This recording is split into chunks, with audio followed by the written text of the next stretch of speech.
Welcome to Stock Market Investing with the ARMR Report. This is the in-game update. ARMR Insiders, thanks for joining. It's 2:30. We do this every day where it matters, where there's something worth talking about, and Lord knows it matters right now. So let's go first to the indexes and see where we are. Let me show you the day trading screens that we look at, right? So this is the S&P in the top left, and we have the NASDAQ in the top right.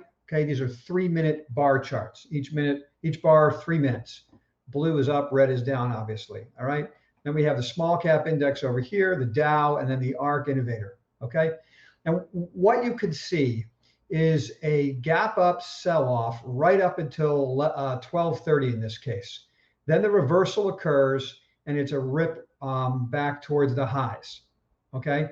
We see a breakdown here in the NASDAQ 100 below that key support level. We talked about it. We said, uh-oh, can break. But I said to you guys this morning, it could break that level to test and then reverse.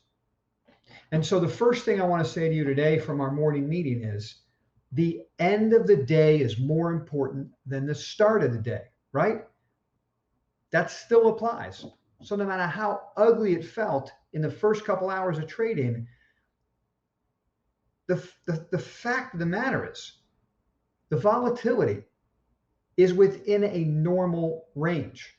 So if your portfolio is experiencing outside the normal volatility and it's causing you to sell everything or panic or whatever, there's two ways to look at it. Number one, you've got too much risk on, the positions are too big, so you got to reduce position sizes to deal with the volatility we live in on a daily basis.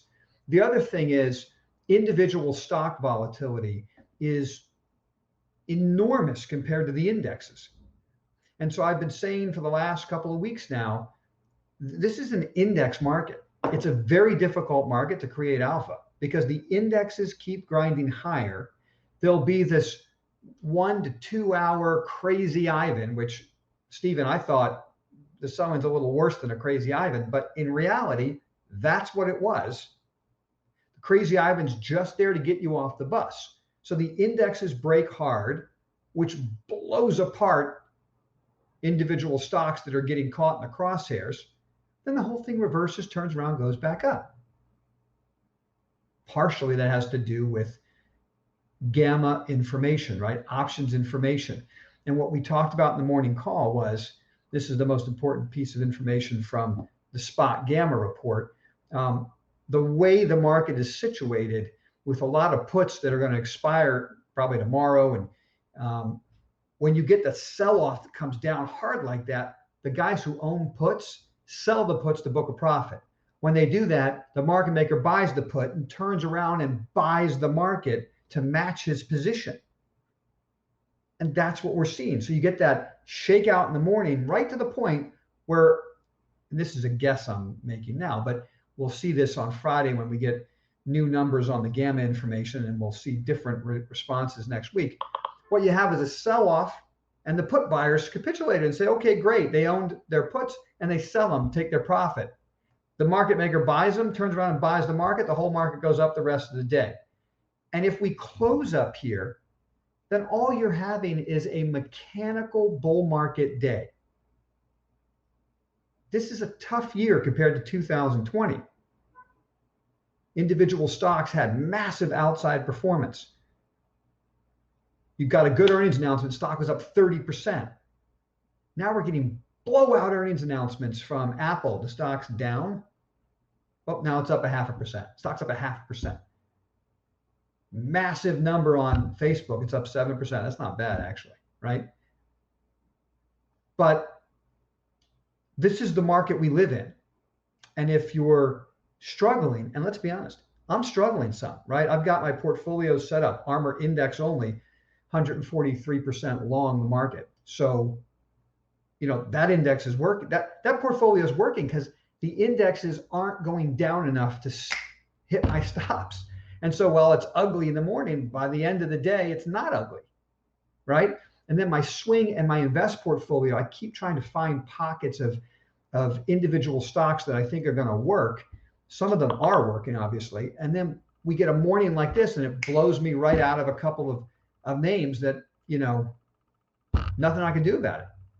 So I keep searching for the right formula in that swing and invest portfolio to create alpha in this market, and I'm still searching.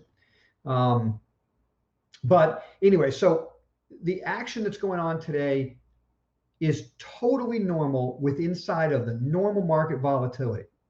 The end of the day is more important than the beginning. The day's not over yet. It's only 2:40. This has to go all day to the upside. If the thing reverses and implodes into the close, that's a problem, right? If it grinds higher or closes around here by the end of the day, then it was all a bunch of noise in the first 3 hours, and the market is basically grinding higher. The most important piece of information to remember is that Friday at the close is what really matters. During a Fed week, you get a lot of crazy gyrations. I think really just to try to get you off the bus if it's a bull market, okay? But by the end of the week, you get this nice weekly candle telling you, yeah, the bull market is in full force. So, we hit a couple of stop losses today in some of the drug stocks, so they're out of the portfolio. Everything else, we've seen them go down, seen them come back up. Nothing else is really hitting a stop right now, so there's not much for me to do. And we wait to see where we are on Friday at the close. The market's down again tomorrow morning and other stops are hit, we'll raise cash again. Maybe the answer upon raising all this cash, if the market closes strong at the end of the week, is to rotate some of the cash into the indexes. That's a way to go. I mean, I've already got my personal capital split into 3 portfolios, one of which is the indexes. I got a lot of exposure there, so I'm not going to increase the exposure in my portfolio. But I'm just saying that the ARMR Report's a guide for you, and it says here are the 3 styles of management. Figure out what works for you and build your own portfolio based on your own risk tolerance and what your goals are. All right. So anyway, those are my thoughts.